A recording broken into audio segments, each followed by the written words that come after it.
on this, bro. Oh, okay, yeah. We're gonna start with you, Lou. That was a very corporate ass answer. I'm not even gonna lie to you. That's the equivalent of somebody literally sharing a cubicle with your ass, and then as soon as you leave, it's a sigh of relief. That it looked like two different for me. It looked like the clash of two different leadership styles. Someone who had a pulse of the team and someone who clearly don't. I'm gonna be honest with you. Someone who clearly looked like he's $60 million, be cooped up in his mansion all day. That's how I feel. Because if you didn't feel that that didn't hurt the defensive locker room, man, we really need to look at how split this team really is. Because I saw on Twitter how everyone was hurt. Yeah, it's Twitter, but these guys, they actually hang with a Micah. And this is what I question the entire Cowboy Nation. I got up here and lied saying he wasn't a leader. Like you said, leaders, no, real men don't follow the leaders. It's understood who is the leader. And you just saw it with his interview, the way he talked and everything like that, that he is the figurehead leader. He's not the true leader. He looks like he's aged out. He's out of the loop, to be honest with you. Because I'm worried about the leadership on the defensive side because they are scattered. There's like a bunch of voices and everything like that, a bunch of names, but I don't know if it's a true leader on that side. Let me just say this real quick, and then I'm gonna shut up. I'll be fast, man. Dak looks like a guy in prison and saw somebody get killed, and he's avoiding getting shanked because he don't want to snitch. That's how Dak look. Dak look like the business. Don't ask me. I got my paper. I don't know. Dak knows what happened. Dak knows how nasty that was. Dak knows that losing Michael Parsons does not make your team better. We know that, and I'll speak more about this later. I'm not saying they won't be okay, but he does. But losing him definitely doesn't help you. We know that much. So Dak is more like, hey, I'm staying away from this topic. Please don't get me caught up. I'm doing okay here, and you know what? Let's move on. That's what that was. God, dog. Star the building. What's up? What's up, everybody? How y'all doing? Salute, Star. What's up, Star? Star once said hi. Oh, I was like, you want me to go? Yeah. Shoot it, Jay. No, I want to talk. I feel like what is Dak supposed to say? Yeah.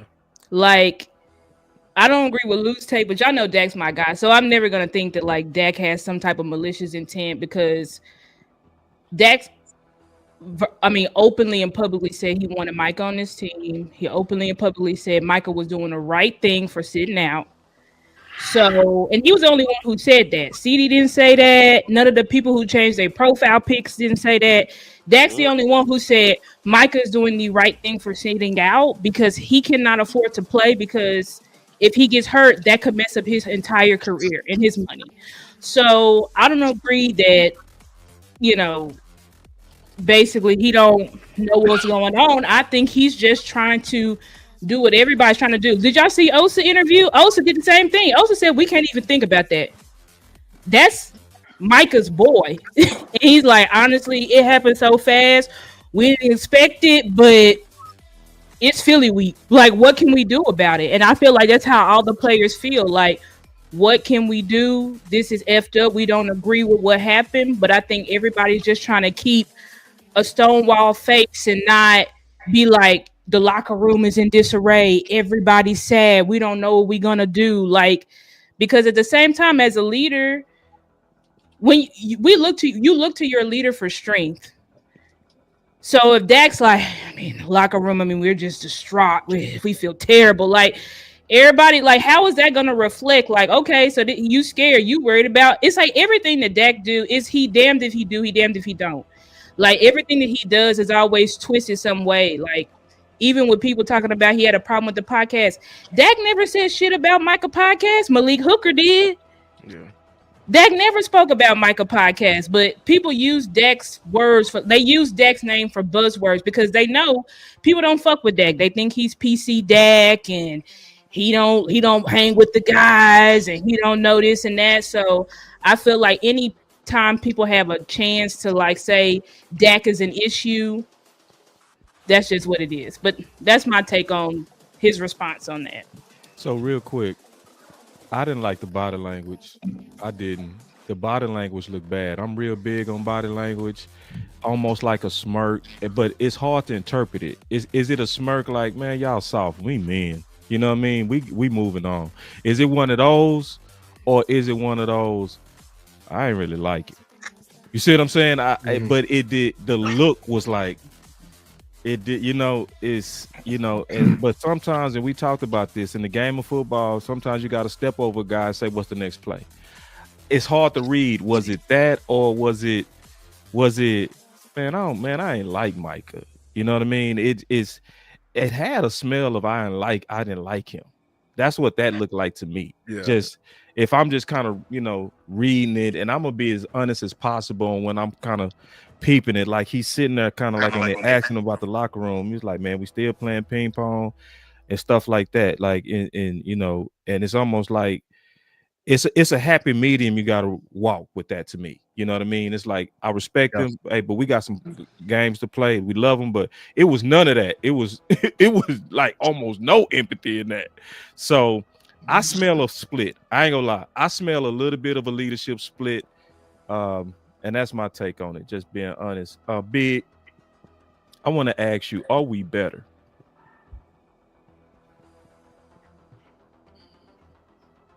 On the defense? Yeah.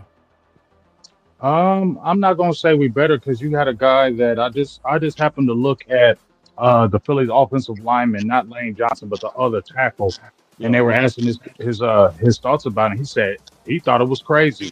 He said because we played those guys about 4 or 5 times and we game planned for Micah. He's a game wrecker. But they still got some good defensive players. I think that maybe the defense may be more balanced because now you have a true defensive tackle where we were really lacking there. Nobody was feeling good. Well, I didn't feel good about no damn Mozzie. And Jay, he's a rookie. I ain't feeling good about that. So now you got a legit guy in the middle. So I feel like maybe the defense may be more evened out. But if you're talking about that, talking about having that impact player guy, the guy that can really change the game, I don't think we have that now. I just think we have a balanced type defense. I don't know if it got better. We have to see. You know what I'm saying? Because we have to see what Kenny Clark really does. I think it added more balance because of the tackle position. But now you're missing an element where you can get a guy that if it's a third down, you really have a guy that you lost a guy that can really change all perspectives of the game at any time. And you just don't find that. And that's why I think people were calling him generational, because you just don't find players like that. You get what I'm saying? And to your point, when you're talking about Dak, I think it's a situation where everybody's just kind of like, we ain't going to speak on it because I seen Kevontae Turpin quote. And let me tell you what he said. I thought it was funny because, he just got paid, right? He just got paid. This is what he said. He says it's crazy because that's Micah Parsons. But at the end of the day, I feel like the front office did what they thought was best for the team. He said, I'm with the front office. But my man, Parsons, that's a generational player. So basically, I got my money, so I got to be quiet. Okay? I ain't trying to get in trouble. I just did a little thing, and I can't be messing my money up. I just did a little with that, though. You feel me? I did a little mess up, so bro. I gotta be quiet. So I ain't gonna say nothing crazy because they might come talk to me. So I'm with the front office, but Micah was that guy. You can see that they knew he was that guy, but it just feels like everybody, you're supposed to move on. You got to. You can't sit there and gloat over it. You do have to move on because it is a business. But at the same time, I just feel like everybody is going to be like, well, we just got to move on because they don't want no. I feel like there's repercussions. I mean, let's be honest, y'all. This happens at regular jobs.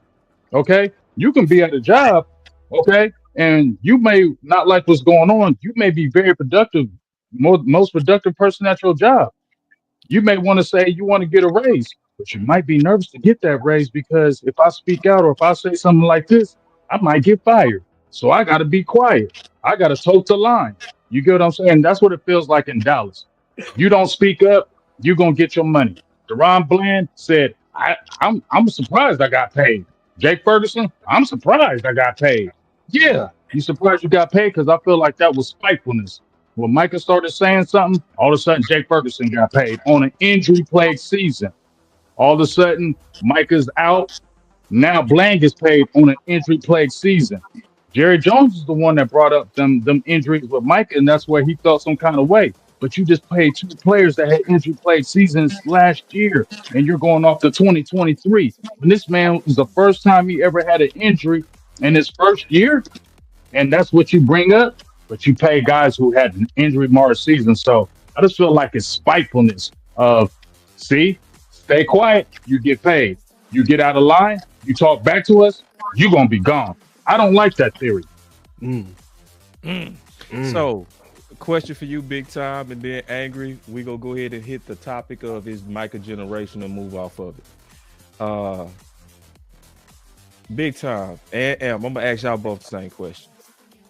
Do you think Micah Parsons was a good leader or bad leader? You can't judge previous to the contract negotiation. We didn't hear none of this about Michael. If he was really like this, we would have heard it. So then I believe that if there was a negative part about him, you could only point to his podcast. That's the only thing that I could think of in which some of us old heads, I personally did not like, and this is me, I can't speak for everybody else. I did not like him having Jordan Love on there after the Packers just stomped the mud hole in us. And he's smiling and giggling and all that. And then he had a top 10 list. That one on there. He called out a whole bunch of other names. Now, I'm just saying that ain't a good look when you got an all-pro quarterback right there in your locker room and you didn't call his name out and called out everybody else. Now, I'm just saying, now that is corporate enough that he can let it go by and do his job and still put up great numbers and all that. But look, I know Dak is all this, but some things, you know, it probably touched him a little bit. He don't get on no microphone and say, not that guy, and, you know, he's not going to say that. But you got an all-pro quarterback right there in your locker room, and when they ask for the top 5, you didn't, come on now. I'm just saying, man. I'm just saying. But the drama that he had this last month or whatever, we never saw this. So I can't kill him now for speaking up for what he really wanted and then try to act like the other 4 years wasn't nothing. Come on now. You can't judge a man by that. So to me, I think he was a great leader. If defensive wise, those guys love him. That's why he on the group chat saying, okay, I'm sorry. Hey, I'm sorry I had to end like this. I'm sorry it's like that. Those guys feel it. That's why Osi didn't answer the question. That's why Trayvon. What question? Hold on. You got to go through what question? Because I don't want you to talk over that. What question? They asked Osi if y'all looked at the interview today. Just happened a few hours ago. Osi, they asked him a few questions. I want y'all to look at, when y'all look at it, look at the quickness in which he answered all of the questions. Then they asked the question about Micah Parsons and saying, is the locker room split on it? He immediately said, I don't want to talk about that. Next question. That means yes. Me? Yeah, go to the interview. It's a split. Yeah. It's a split, bro. You can't have a guy who they love, and make no mistake about it, they love Michael, and then act like they just fell out of love a couple days later. That just don't work. All these men don't change their profile, which is going against front office, and then be like, he wasn't impactful in terms of the leadership. That's not even logical. Yeah. But good answer though, Big. It's crazy because the media that's asking the questions knows what could happen if they answer those questions. You know like y'all know what time it is. How long some of them who work for .com have been covering the Cowboys damn near as long as I've been on this earth. Probably as long as Lou has been on this earth. Like for real. Like y'all really hear yourselves? You might feel like, hey, he's that dude or he's that guy, or you might feel like he was cool, but he was a little extra at times. Either way, you still have to change your tone when you're talking about certain topics, because at the the day, we ask ourselves this question: if it were me, and my feet were in his cleats,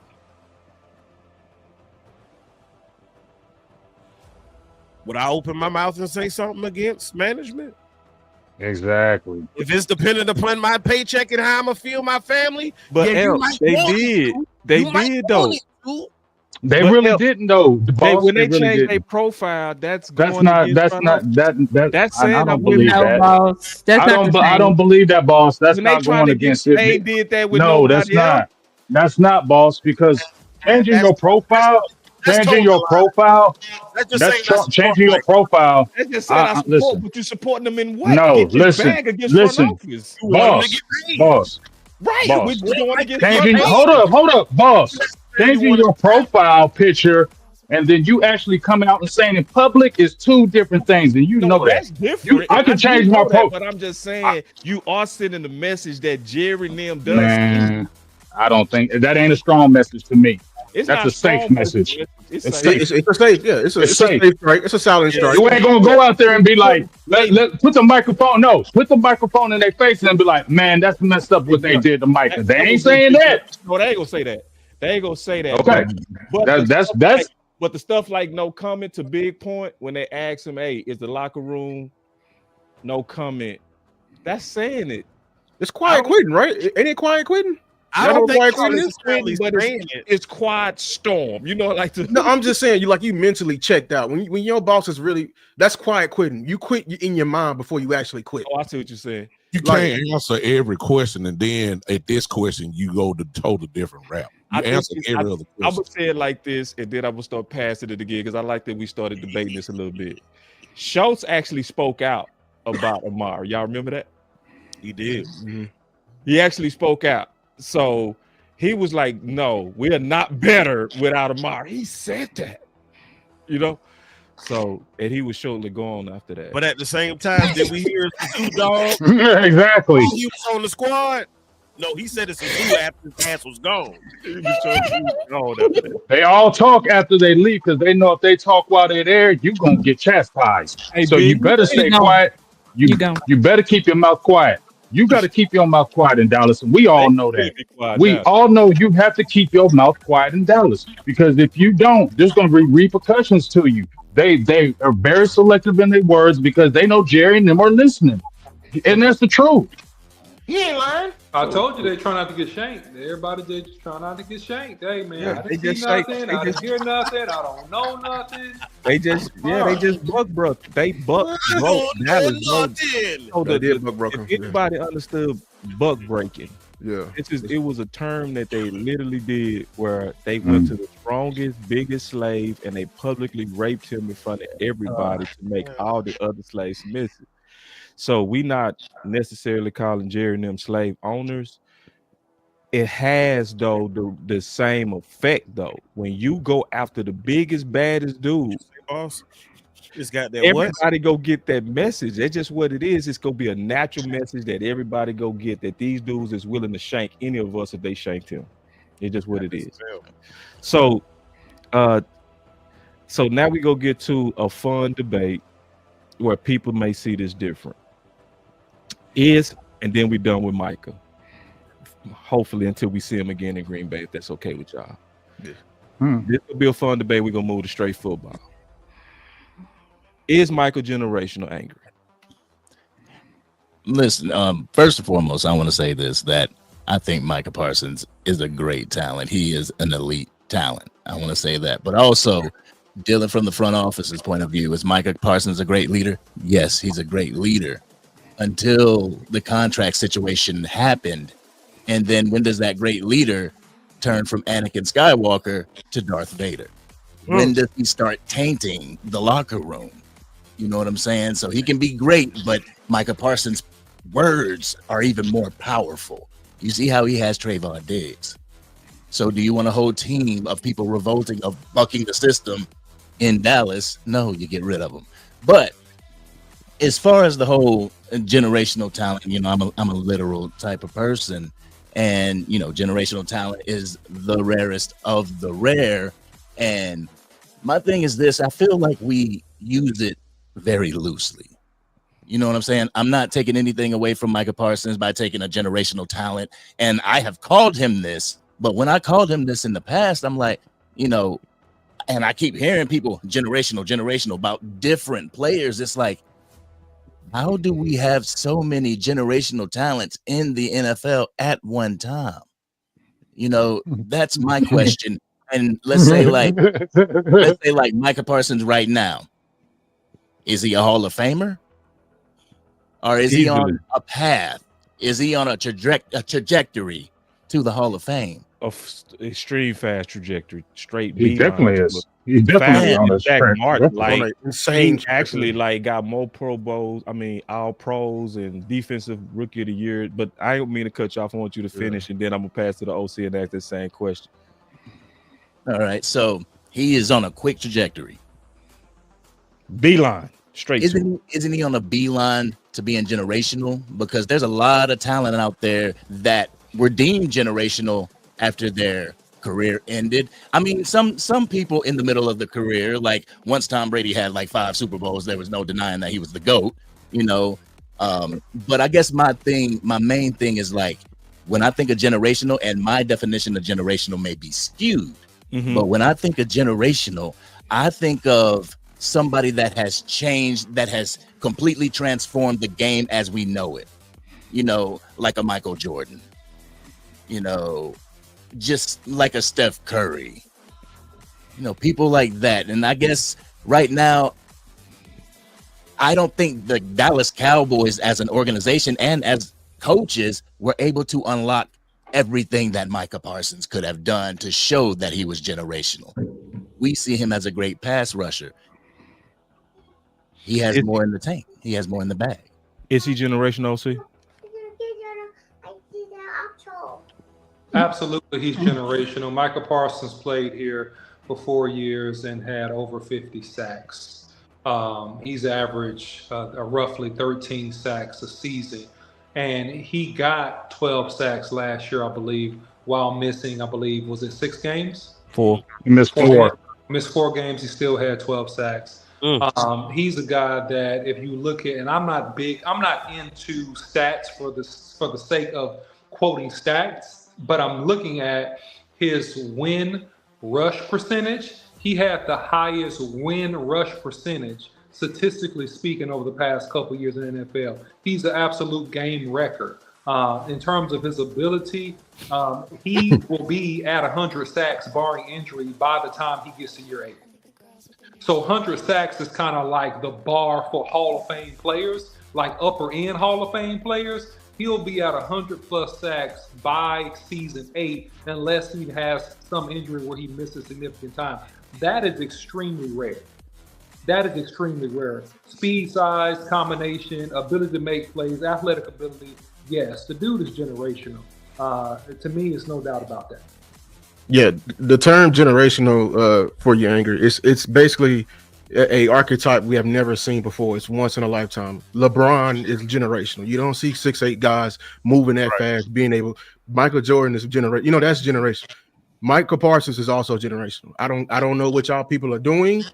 I need y'all to stop just box score watching, being lazy. I need you to stop watching PFF and getting your grades from there, and actually turn on the film, or just sit down with a opposing team's offensive coordinator and ask them how long he keep them up at night. That man is the ultimate chess piece. They have to cater the entire offense to knowing where he is. I don't think y'all understand when I say that. Yeah.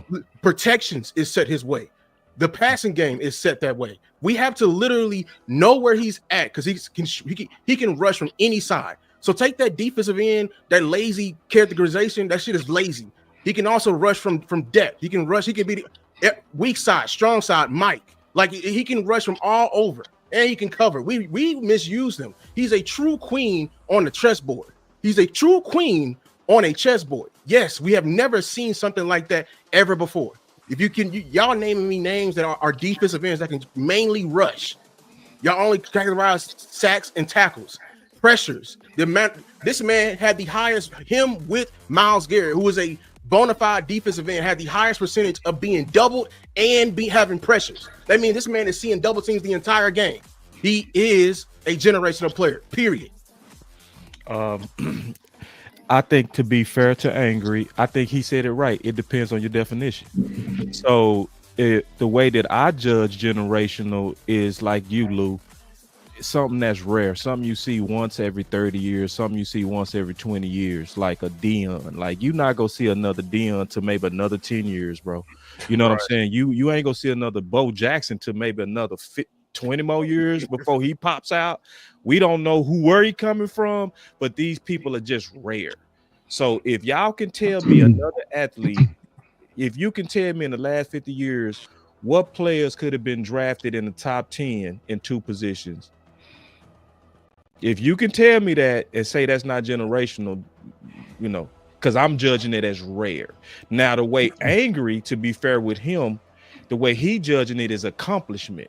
Yeah, right. So I don't think Micah has generational accomplishments yet. In terms of big games, I think the OC right in terms of his individual, but in terms of like overall, done it in big moments to where you shed everybody up, not yet. But in terms of the talent, if you judging it based on talent, he is absolutely generational. He's so generational. He's so freaky. He makes Sam Williams, who just as freaky, look like nobody. Just think about that.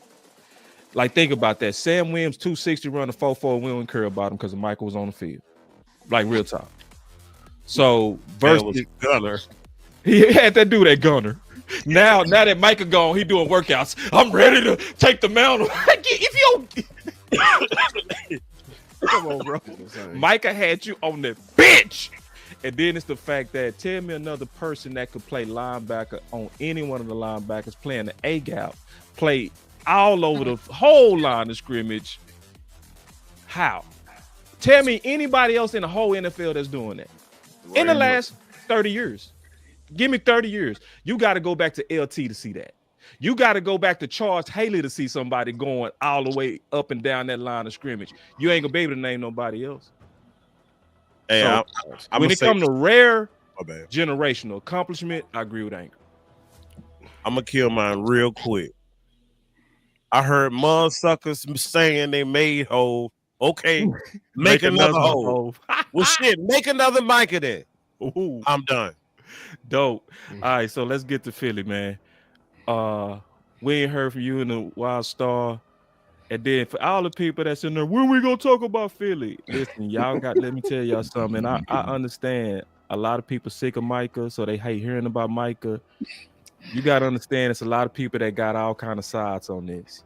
So as content creators, it's still fresh though. That's what I'm saying. Like, people acting like this is 3 weeks ago. This just happened. And people act like this just happened. I can understand. Just we talking about this 3 weeks later. This just happened. People already like shut up already. Be quiet. But that's that propaganda that the front office did when Jerry did his little world tour to get everybody back on his side because he know how to manipulate. I'm sorry I spoke out of turn, but I just had to jump in there and say that. You know what I'm saying? He wanted to get the people back on his side, so he wanted to move on from that quick and get them. But I just want to say this about, bouncing off Lou with the generational term. When Michael was out this year, weeks 5, 6, 8, and 9, the team had a 10 sacks in that period, 2.5 sacks in game, rate 15 in NFL. When Michael came back, 41 total sacks, 3.5 per game, ranked second most in the NFL. Why is that? Because guess what? When you're a generational type player, you make the game easier for everybody else. Okay? Mm-hmm. Because when you're on that field, like they said, double, triple teams, who's that open it up for? Dorrance Armstrong, you got a good contract over in Washington because of Micah. Oh, y'all got deals because of Micah. You feel me? You guys got more money because of Micah. Because of what he did for the team. Opened up lanes for you, and now he ain't there. Now we're gonna see how good you really are. And then also the Duran Bland signing, I don't think it was what some people may think. I think this was a, hey, we take care of our guys signing. hey, shut up signing. Hey, I Yeah, know spiteful. Mike is gone, but let's divert a little attention. We'll get this guy almost $100 million, even though, he's our third quarter cornerback or should be a third cornerback, right? Hey, so let's, we're cool, right? So it was one of those type of deals. I don't think it was a pure, we love DaRon Bland the way that some may think they love DaRon Bland. Like DaRon Bland was a beneficiary of the Mike trade. That's what I think. Yeah, I'm just amazed at people that actually think that, like, as I heard somebody say that Donovan Ezeraku is gonna be a replacement for Micah. Oh Lord. I just saw somebody say Cut Kavon it out. Thibodeau equals Micah. I literally talk Kavon No. Thibodeau. I'm like, it's like you gotta listen, because and then they say stuff like Micah was a run trick pony. It is Oh absolutely, Lord. That's It's- not true either. Oh my it's God. like, bro, you can't move somebody up and down the That- line of scrimmage and have him playing linebacker and all that kind of stuff, and then Yeah. call him one trick. You sound toxic. Like you That sound media like propaganda is nasty. it sounds like you scorn. Like it's like you want to feel better about this trade. It's okay to say that we lost a real good talent, bro. It's okay. It's okay. We can Mhm. say that, and that's not saying we don't believe in our edge room, bro. We got talent in the edge room. Fowler was a former lottery pick. We got 3 second rounders, and we got Houston that just blew up in preseason and practices. So we got some stuff there. But like Big said, they gonna have to earn it on their own now. It ain't gonna be nobody drawing doubles, triples, and all that kind of stuff and leaving you one-on-one. And then like Big said perfectly, when Micah came back from his injury, we became #1 sack producing team because everybody was focused on Micah. Now y'all got to go eat by yourself. And we're not saying you can't, but let's not act like Micah didn't take pressure off y'all either. Couldn't even tank. Man made everybody else's job easier. Yes, It's he just did. true, bro. I mean, if you It's just the want to facts. deny that, what you really trying to do is you're that ex that you saw your lady move on or your man move on to another pasture, and you trying to nitpick and say all the negative things you ain't like about him. They went all that anyway. Yeah. It wasn't all that. That's what But you y'all was doing. with him. But you was with him 15 years. Yeah, Yeah. yeah. So I never I'm did like listen, them. And the thing that I'm concerned about is karma. That's why I don't want us doing all this evil, get back, speaking evil. I hope the worst on them. No, bro. Listen, God is real. I don't want us to just bring this karma on us because we like evil and we wish evil on people. I really don't want that. Just be that mature person that say, hey, man, do your thing. We see you in week 4 and we don't even care. We gonna move on. So let's go to Philly now. Are we I can't wait to ask this question, Star. Are we better for week 1 from this trade or worse? I would say That's tough. it's a tough. That's what I don't I know. got my answer. That's But I what I will- don't know. Aspect. I'm gonna take it. I'm gonna get all y'all comfortable. But I'll say that I think Philly, and this is first of all, I want to say I do think Micah is generational. I do think he's generational. If and you you can gotta, take your time on that too before you answer yeah, the I second. think Micah's generational. I mean, when you look at how he's double teamed and triple teamed, the stuff that these teams are doing, creating mazes of people that he got to go through, like, and he's still getting 13 for how many sacks? 13 sacks, 12 sacks, an obscene amount of pressures. Like Micah is generational. Like teams, he's got the same agility as a Tyreek Hill, same speed, but he's a pass rusher. Like it's like That no, part. there's Right. no DE Right. or Tyreek Hill. he does. We Right. saw the Right. drills with Tyreek Hill versus Micah side He by was a side. running back. Talk that talk. This is why I miss- Star is a beast. about Hey, that. take it easy Yes. on the back. I need my butt, damn it. Right. 100%. Keep He is going, keep going. generational, and he's just that 10x. You know, sometimes you just wasn't ready for that X, or you didn't have enough money in there. Like I'm moving on, you're a bum. But it's like you can't look back at that X and be like, "Oh, they ugly now." No, they still a 10. They still a 10. You fumbled them. That doesn't mean that there's not 8s out there, 9s out there, and 7s. But that's a 10. You fumbled, and you just gotta admit that and walk away and just accept it. So everybody's saying, "Oh, Micah not generational now." when we literally have tweets of you saying he was generational 2 weeks ago. Like that's like that's lame and that's fake. And I think the fan base needs to stop being fake. Like stop being fake, y'all. You can't. You fake. You phony. 2 days ago, pay Micah now. Now Micah out the building. Front office doing smear campaigns. Dak hated him. What's the next thing? Oh, he wasn't a leader. Oh, no, this is just classic Jerry Jones and them. They're just trying to. Oh, now it's his thing against him. Now he can't stop the run. Them Nick wasn't worried about stopping the run all offseason. We trade Micah. Then what they're doing is a sales pitch. It's a sales job. They knew that what we were saying, get DT, get DT, get DT. So Jerry was like, okay, we're going to get rid of Micah. What can we do to soothe the fans? Get a DT, get a DT. Yeah. And so now they're trying to make every. Right, exactly. It's just a shut up thing. Now, when you look at Kenny Clark's film, he is like that. So, but I'm just still saying, he was not the focus. Jerry was not looking at Kenny Clark for weeks. It's like, Jerry, stop it. Right. Jerry, stop it. Like, all that stuff is BS. I think y'all wanted to sign Micah, but Micah did what his agent told him to do with the trade, request to trade and all that shit, and that pissed Jerry off. Just plain and simple. All that stuff just pissed Jerry off. No player has ever done that. Micah did that because he wanted to get paid fast. He thought if I put pressure on the Joneses, I'll get paid faster. So I don't have to do what CD did. And it just all backfired. Like it all backfired. But this is what happens when you stand out in front of the front office and you think you're going to be different.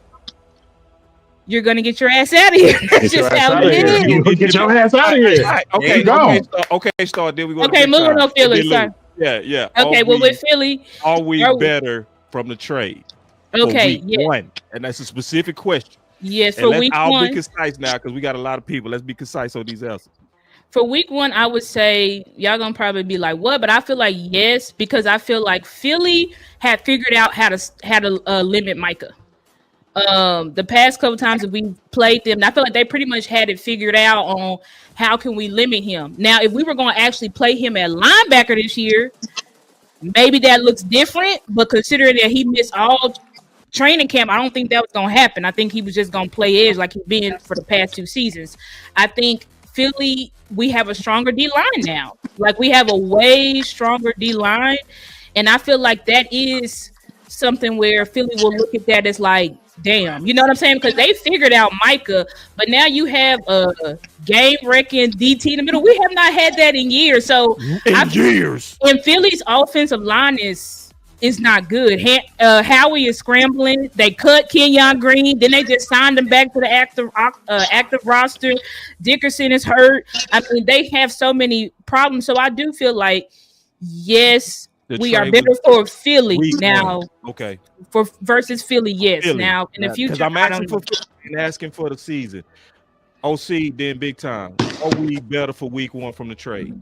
Yes, we're better week one for the trade because of the fact that they did get Micah Parsons caught up several times on RPOs where he didn't play the quarterback, and those end up being big plays. They have found out strategically how to neutralize them, and I think that Jalen Hurts is probably the perfect cocktail of a quarterback that's strong, smart, and fast enough to make decisions on getting the ball out quick, scrambling fast when he feels pressure, backside or front side, and then also they have 2 stud tackles. They have Lane Johnson, stud, one of the best in the business. I'm going to say right now, the best in the business, right, in terms of pass pro. So it's going to be very hard for even Micah Parsons to get off on Lane Johnson one-on-one. It's going to be very hard on him. He's been proven not to beat the left tackle who recently signed, I think last year for like, I don't know, $70-some-odd million.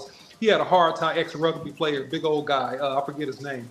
But that's Salamatu, something like that. Yeah, Salamatu. He had a very hard time against him. He basically neutralized Micah Parsons. And so now you get a guy that's an athletic monster, really great laterally with the trade from Green Bay, a guy that has an educated pass rush that's very good at 2-gap and 1-gap approaches. And I think that you have to play team defense and rally to the ball and be sound on the back end to have a chance versus Philly. And so I think for week one, you are better. So big time, I'm going to give you 2. And I'm going to trust that you're not going to be a preacher because I'm giving you 2. I'm giving you 2. Week one and this year. Are we better from the trade? I'm giving you 2. You can't be a preacher though. Well, I am a preacher. I know you're a preacher, but I'm talking about not right now. You know what I mean?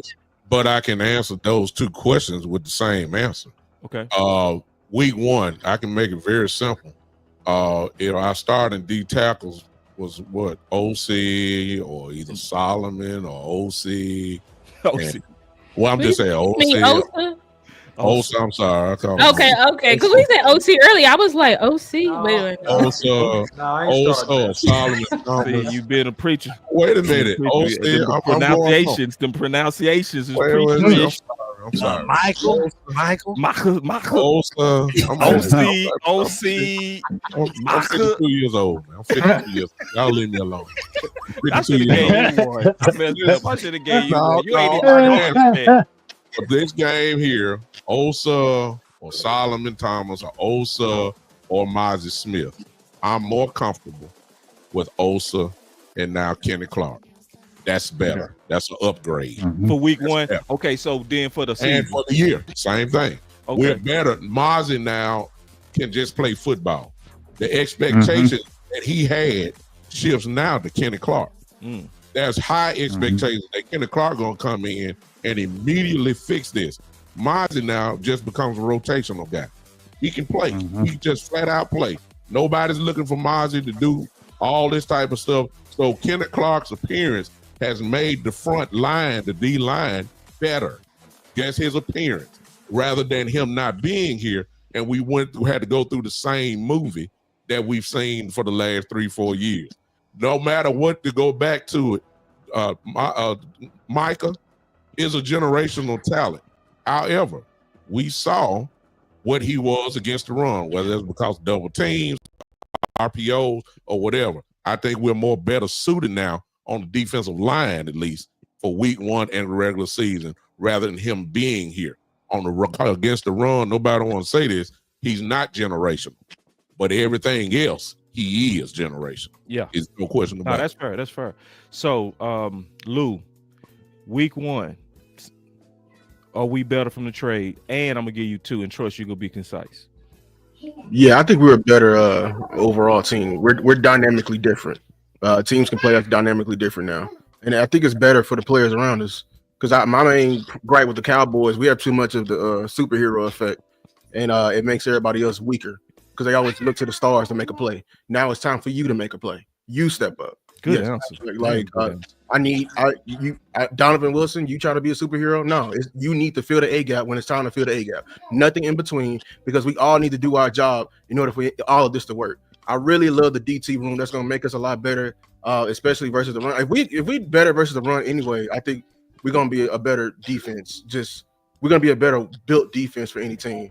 So yeah, I do think the defense is better. Now I do got questions about the edge room. I don't. My question is the politic issue, because I'm not with everybody with the edges. I'm not gonna lie. So Politics? How you can't tease like that? Oh, okay. Well, I'll say it. Donovan Ezra-Raku need to be at the bottom of the damn depth chart, straight like that. So, man, talk more. Why you acting like you scared to make the case, bruh? Why? Lou? Speak Because- your mind. Explain Because why. of the preseason, when he was out there, he got plenty of reps. Also, when I saw him versus versus a James Houston is a more natural rusher than a Donovan Ezra-Raku. I think Donovan has a lot to work on to be able to come into his body. I don't think he's just there just yet.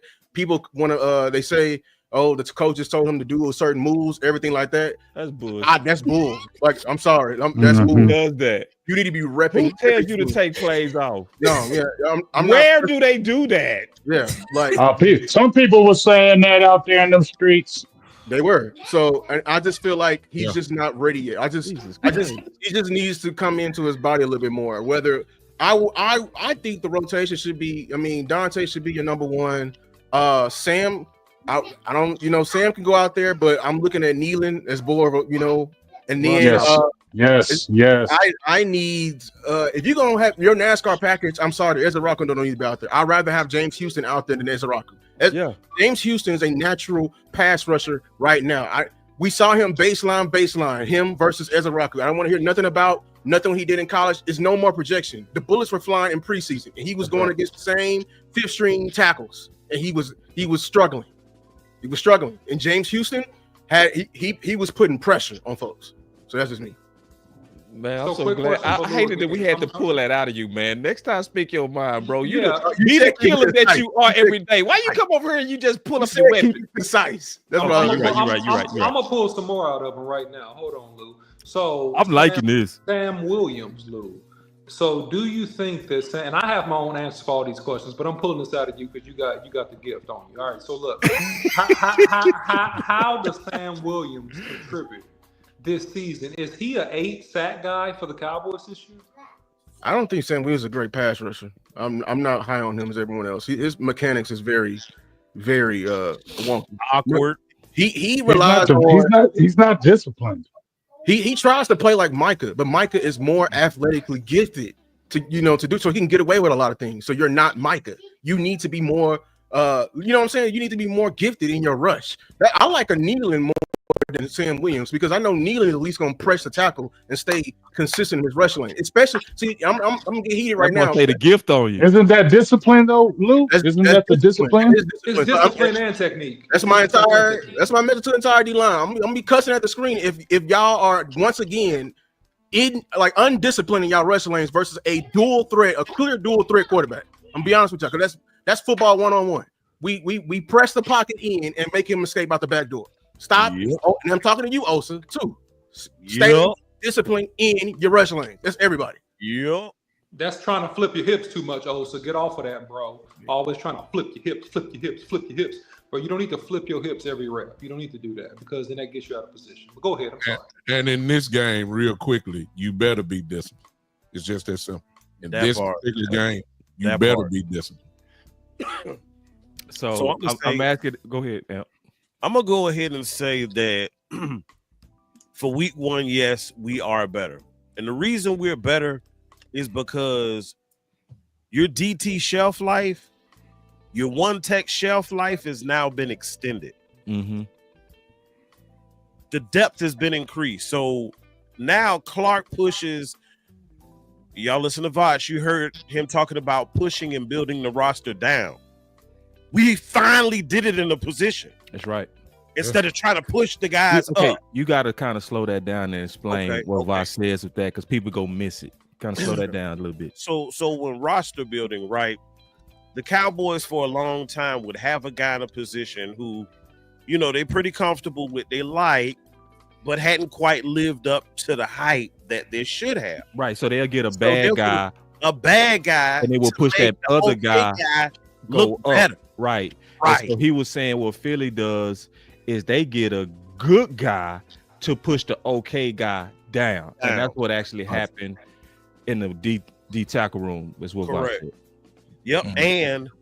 And to your point, boss, it helps. I think it helps Toia Oh, yeah. Greatly. because now it's less pressure Pressure on him. on him, less reps pressure on him. Bosley, Right. You know what I'm saying? Right. Now it's Now he can come in where he really needs to and see the way Philly plays and big time. You talked about it. We talked about this discipline, right? Mm-hmm. They will kiss it. They will keep it simple, stupid, and they will wait for you to make an undisciplined move. Now you've made a mistake. Now you've cost your team. They wait for the mistakes, the opportunistic moments to where they can seize you and pounce on you. Yeah.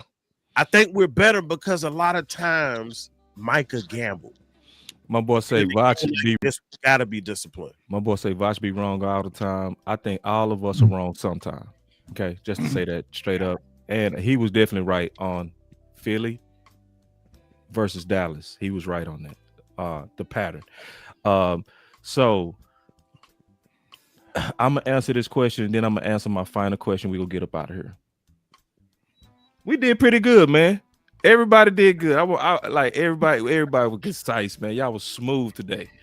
Hey, we got a total of about 600 people watching all together too, man, between all the channels. So make sure y'all also like and subscribe to everybody. I know that's a lot of work, but go to all the channels and hit that like. Big Game James, Amp Sports, Angry, Big Time Show, Lou Takes, Star, Gazer Sports. I know it's a lot of work, but even if you do it when you're chilling, give everybody that like to where you can push this content out. I would say we better short term. We're not as good long term. That's my answer. But the good news is this: I'll say we better week one. We're better week one. These are my reasons. Because we had Micah in a crisis. He missed all the training camp, and Brian Schottenheimer already said he was going to be on the snap count. So that means we wasn't going to even get the best Micah, but we go get the best Clark. Because guess what? You can go look at Clark right now in preseason with Green Bay, which they did him like we was begging for us to do our starters. You can go look at Clark game one. We bubble wrapped all our guys. So guess who actually got calluses? Clark. So that means he more battle tested than any one of our starters. Any one of them. In all the starters. Clark got more reps than all of our starters in preseason. Everything we've been begging to see, he has. So we would have had a bubble wrap and limited Micah versus we have a full-time go. Clark said today, you can give me 30 reps, you can give me 50 reps, you can give me 20 reps. I'm ready to go. And he saw the team we playing Thursday twice last year. So, and whooped him. When I saw him push, what's my top guard name, OC? I don't know why I keep Dickerson. Man, I saw him push Dickerson back 5 yards. Yeah. I fell out my seat, bro. He's strong. Yeah, He's strong. He bodied Creed Humphrey. All-pro center from Kansas City Chiefs. He bodied him. He used to put him in that 2-eye, bro. He's slanting down and smash that center, boy. And he athletic. Smash him, bro. Oh, see, we got him some and shoes. extend. Bullets. And he athletic too. Like, And he athletic. That dude say, hey, big.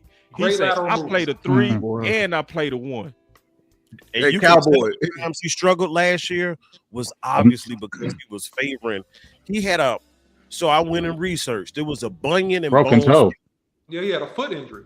Yes. Nah, my boy say Whole stop lot being going on. homos. Yes. Listen, DJ, we giving you the reasons, big dog. This ain't just we're better and we stop talking. You don't understand that we telling you why we're better. DJ? Man, He might be just I ain't a hater. listening to that. He might He be been a guy. I ain't terrible in the listening to chat. no Just hater. ignore him. Just Get ignore on him. out of here. Get him out of here. Get out of here. Get on out of here. We're better, on the- y'all. We're Yeah, better. I'm We're on the- not better long term. Long term, you could have band-aided up that one tech and still had somebody that was getting all that pressure. Man, I don't know about that, boss. I don't. No, I'ma this tell what I you mean. right now. This what I mean. You could have Okay. traded for another one tech. You could have got Clark. Yeah. It wouldn't have been Clark. And you could have got You Clark. could have got Clark, man. You But could have what got I'm Clark. I'm saying long term, I would rather have a fully ramped up Micah with a band-aid at DT. Long term, I mean for the 17-week span. But for game one, we are ready for Yeah. Philly, in That my part. opinion. Yeah. So this is my last question, and we gonna go around the loop, and we're not gonna get no final words because that'll take 20 hours. We gonna ask the question that everybody want to know. How are we gonna beat Philly? And are we gonna beat Philly? Angry. How are we gonna beat Philly? Obviously, it's cliche to talk about the trenches because the Ooh. battle is won in the at the line of scrimmage. But as far as we are gonna have to, first of all, stop the run game or at least stop the bleeding. Allow Jalen Hurts to beat us with his arm, and on the offensive side of the ball, use the new toys that you have. Use the toys that you have, try to establish the run game like Brian Schottenheimer's talking about. But I think, like you asked if we were better or worse, and I believe that really all depends. That all depends on the psyche of the locker room after all this stuff has went down. If you remember back in 2023 when Trayvon Diggs went down to an injury, Trayvon Diggs was one of the leaders of the team, and the morale of the team just went down with him. So it really depends on how they bounce back. If they're really true with what Dak Prescott said, and I'm gonna end it here, then we should be good in Philly. But if there's still some resonating thoughts and feelings, Star, how do we beat Philly? Will we beat Philly? I think now, we beat Philly. I think we beat Philly, and I think we go beat them through the air. To be honest, I just That's think real. they secondary is terrible. They don't have their cornerback too is like a Dory Jackson, and then they tried throwing some other, I forgot the other guy's name, Jacorian Bennett or something, I think is their slot, but they're not confident over there. And I was looking at their reporters and stuff today. They're not confident in those corners, and they're not confident in their safeties. They just picked up a safety, and they were asking Nick Sirianni, is he going to be ready by Dallas? And he's like, I'm hope so. So that means like their secondary is not really good. Their strength is still their D line, because I mean you have Jalen Carter there, and he's going into year 3, Jalen Carter. So I'm guessing he's going to be even, a beast. So I would say we're probably going to win in the air. I think you're going to have to stop Saquon, which we now have the personnel to do. Now, granted, Saquon never really does too much against us. But I think, we're really going to be able to limit him with the new D-line and in the way our linebackers are playing. And I think we're going to get Philly in an uncomfortable situation, which is making Hurts make them be unbalanced, make Hurts pass more. So that's how I feel like we will beat Philly. Big time. This is a Dak game. It's no question. I like that. We don't know about the offensive line as of yet. We hadn't seen them go to work yet. Are they going to be able to open up the holes?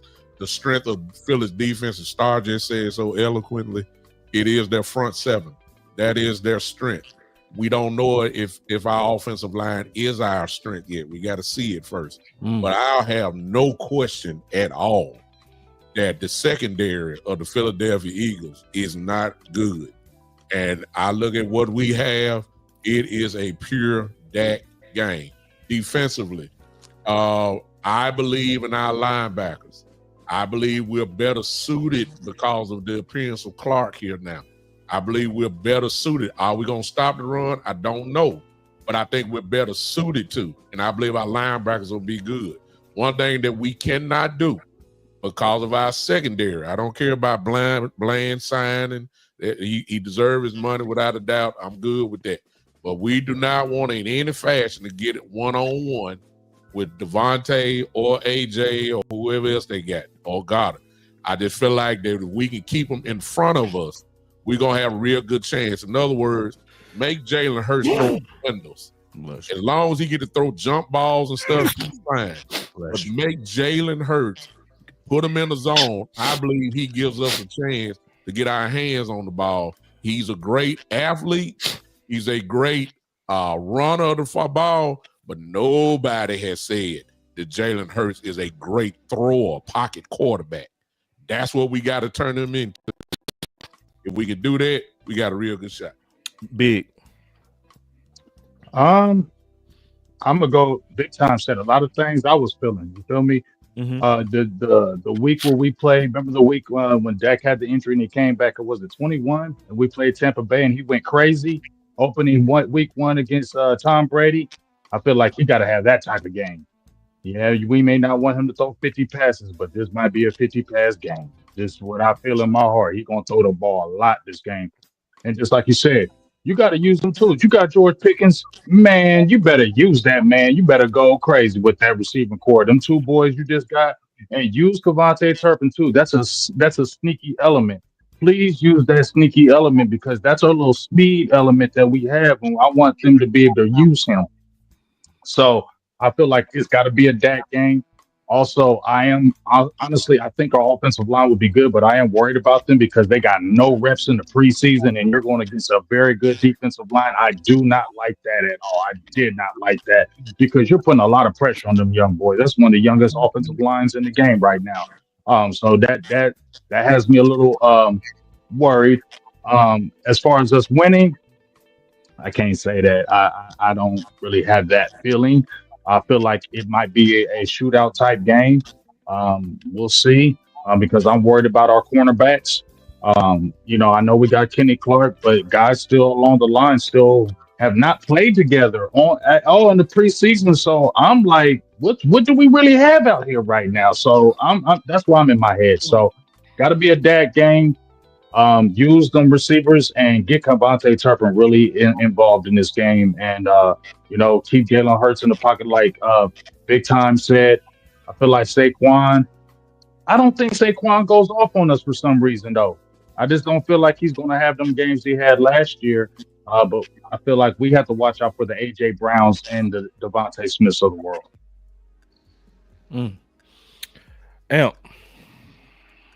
So, again, you heard it already. Trenches, most definitely.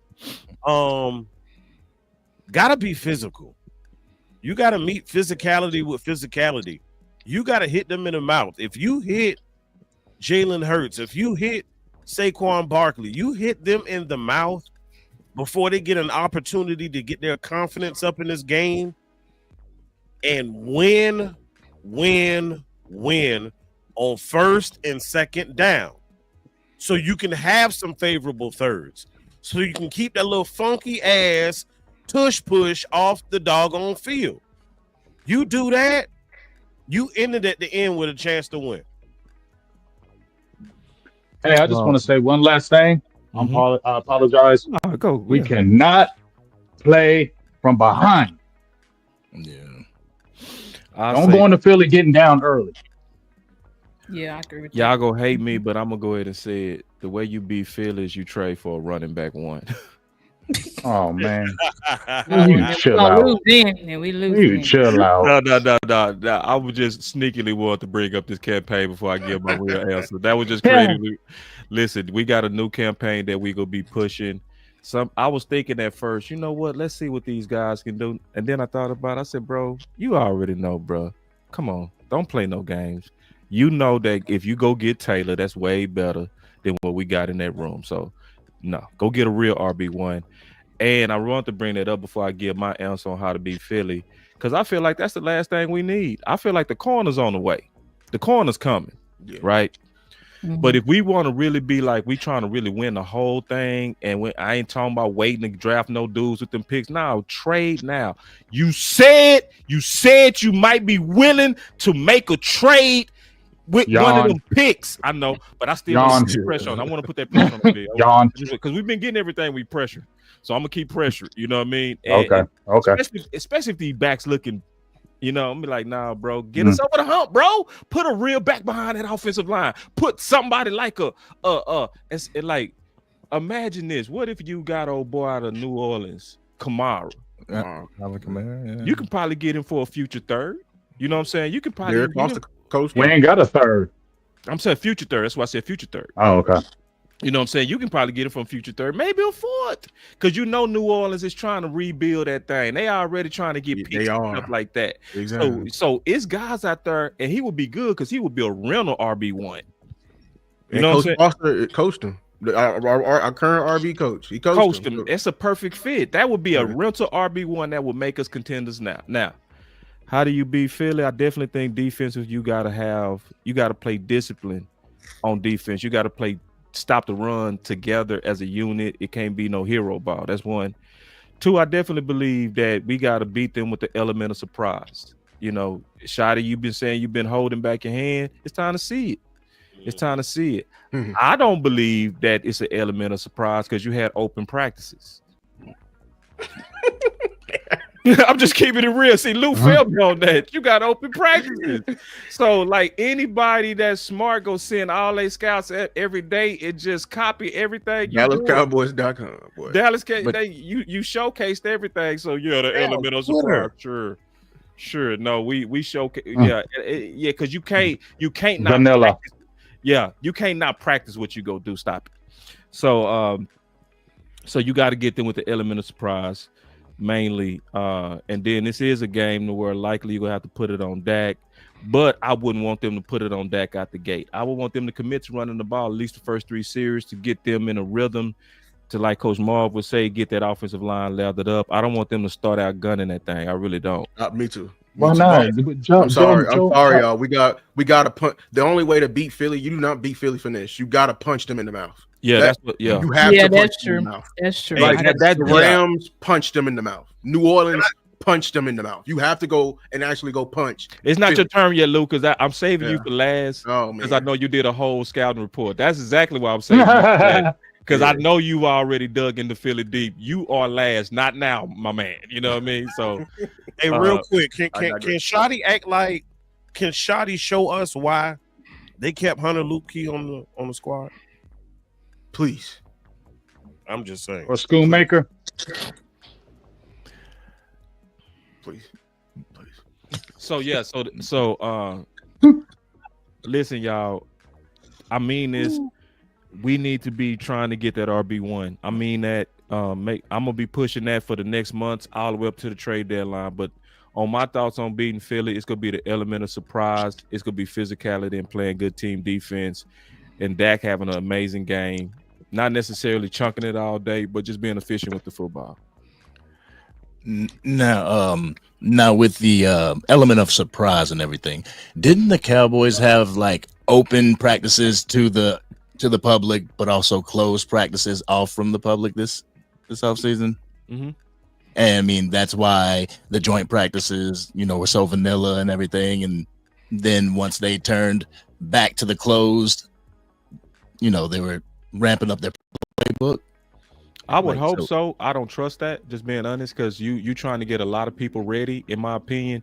And I don't think you get ready hiding what you're trying to do. You either close your practices or you keep it open, and because you need all them practices to get you ready and to be sharp, just in my opinion.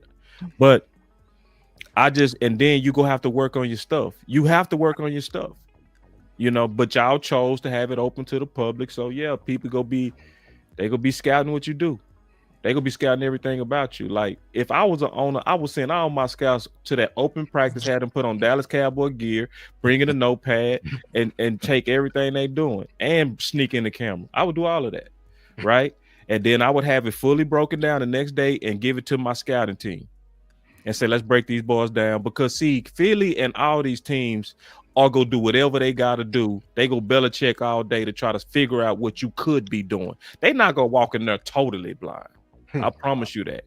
These billionaires have already sent the scouts to our practices. I promise you that, especially the first 3 games. I promise you, it was guys out there talking about "Go Cowboys," and they were scouts. I guarantee it. OC, how we beat them?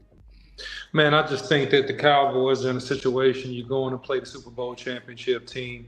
You're going to play them, at home. I think you got a younger offensive line that needs a little bit of time to gel, that hadn't played a lot of snaps together in this preseason. So I think it's a tall ask. I think that defensively, you're just going to have to be sound all the way around, and you're going to have to basically keep everything in front of you. You cannot give up big plays on the back end, man, to any of the wide receivers for the Eagles. And you have to figure out a way not to completely eliminate, but to contain Jalen Hurts from escaping the pocket and making key critical first down runs. If you do that, you give yourself a chance. Offensively, Dak Prescott is going to have to throw for more than 400 yards for us to have a shot at winning this game. Vegas says Eagles are minus 7.5, meaning that they're favored by 7.5 points. And I think that Vegas probably got this one right, man. I'll be surprised if we win this game. I'll be honest with you. Sorry, not trying to throw shade or be negative, but just giving an honest answer, man. I think I'll be very surprised if the Cowboys win this week 1. I think in the follow-up matchup, they have a much better chance. But coming out the gate, it's a tall order to ask. Yeah, but that young offensive line. I understand. Lou, you wrapping us up, bro. Yeah, that's why with that young offensive line, I think we need to adhere to game plan to go and let them punch on the Eagles defensive line. Like you need to let them go attack Jalen Carter and Jordan Davis. You can't let them sit back all game, and because that's where the game is going to be needed. If you want to truly torch that defense, you can't let Vic Fangio get comfortable. You gotta take it to him, and also defensively as well. They got a new right guard this year in Tyler Steen. I think he was at Alabama. Former I forgot when he was drafted, but he's been in that Stoutland room all this time. I thought Kenyon Green was going to beat him out, but they really have faith in this guy.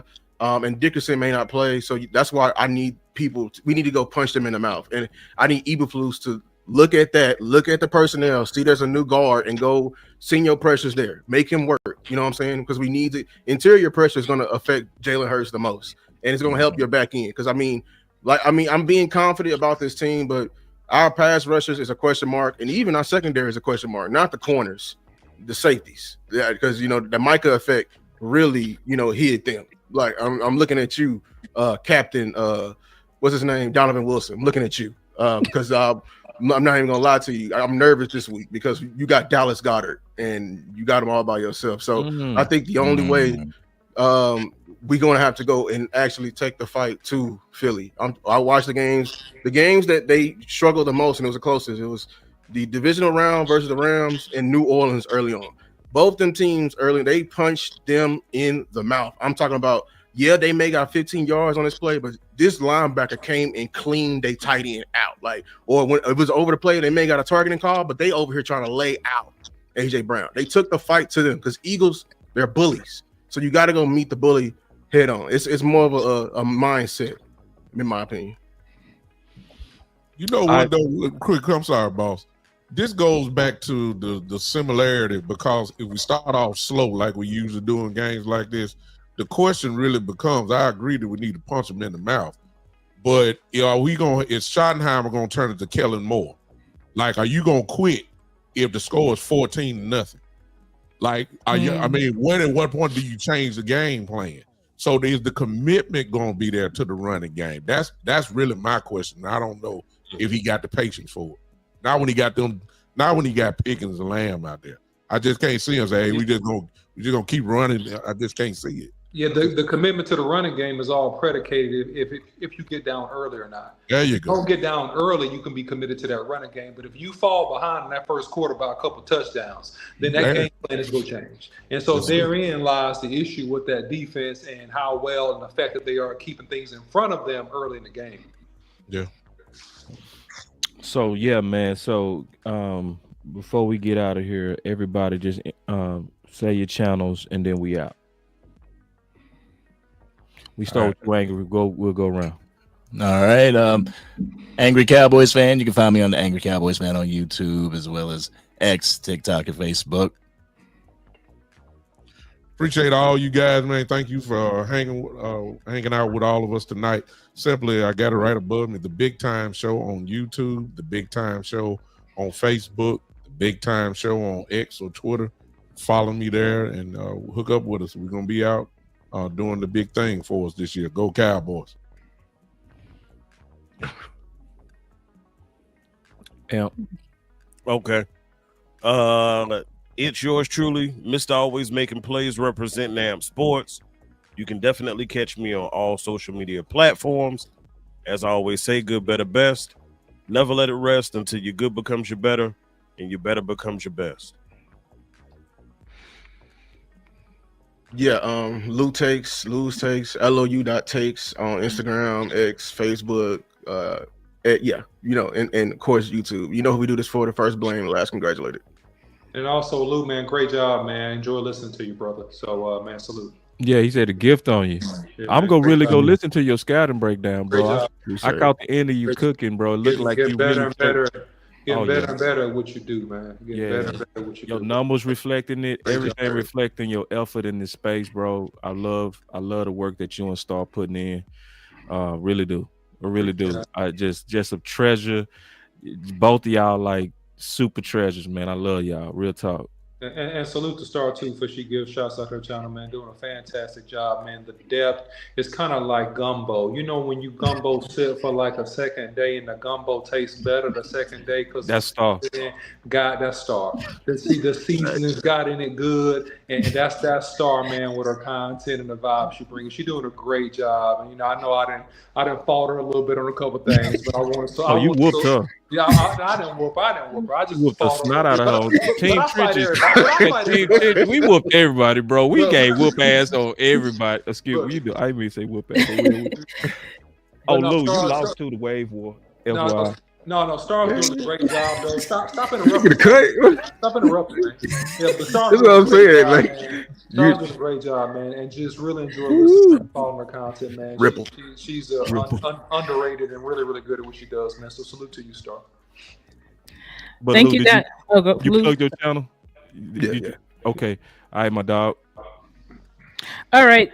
Thank you so much, OC, for those words. And you too, boss. And my guy Lou. I told Lou he's my inspiration.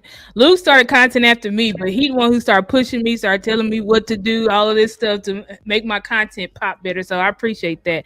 But I'm Stargazer Sports on YouTube. Stargazer_sports on Instagram, stargazer.sports on TikTok, and Stargazer Sports Media on Facebook. And then I'm really active on X/Twitter, which is my @ name is The Stargazer. But instead of a E in Gazer, it's a 3, and then it's 2 R's at the end. Thank y'all so much for y'all support. Salute. Hey, You man, got us, can- you closing us out because I ain't saw you in so long, bro. Listen, man. Listen, I just want to also say this real quick, bro. We miss you. The space miss you. You, to me, especially when it comes to the draft, I already did a show that I'm gonna do in the future about you, bro. You were so cold, bro, especially in the draft. You were so cold. I'm gonna showcase how many times you have been pinpoint accurate, dog. And like I already clipped it. I'm just waiting on the proper season to feature you. It's so good to see you back in the space. I also, before you leave, I want you to update everybody what you're doing with with your training and all that kind of stuff, because the OC is doing big things out in the NFL community, in the training community. He is no longer just a content creator. He is a part of the NFL community now. So before you plug, Boss Cowboy Sports, the entity, I definitely want you to plug yourself, but I'm out. Yeah, man, cool. So you can follow me. First of all, you can catch me on Boss Cowboy Sports. I'm gonna plug Boss Cowboy Sports first. You catch me on the channel, so I'll be back around as we get close to the season. You'll see me popping in post game from time to time, especially when it's important. You won't see me every show, but you will see me enough for you guys to know I'm around, man. Salute to Boss Cowboy, holding down, doing a fantastic job day in and day out, show in and show out, man. So salute to you, Boss Cowboy, for your hard work. Follow Boss Cowboy Sports on YouTube, Instagram. Also now on X and also Facebook. You can follow me, the OC100, related to Boss Cowboy Sports on X. You can follow me also on X. I just actually opened this account, Anomaly Performance TX. All right, so Anomaly Performance TX, and so we train from youth to professional players. Man, we help develop talent, skills, NIL deals, scholarships, development skills, contract years. Breaking into the league years, comprehensive from IQ to conditioning to mentality to strength explosion, the whole 9 yards, man. So we do it 100% locally here in Dallas, man, for players around the country. And so if I can help anybody, your kids, your family, friends, relatives, pros, just reach out to me on X, man. So appreciate everything and salute.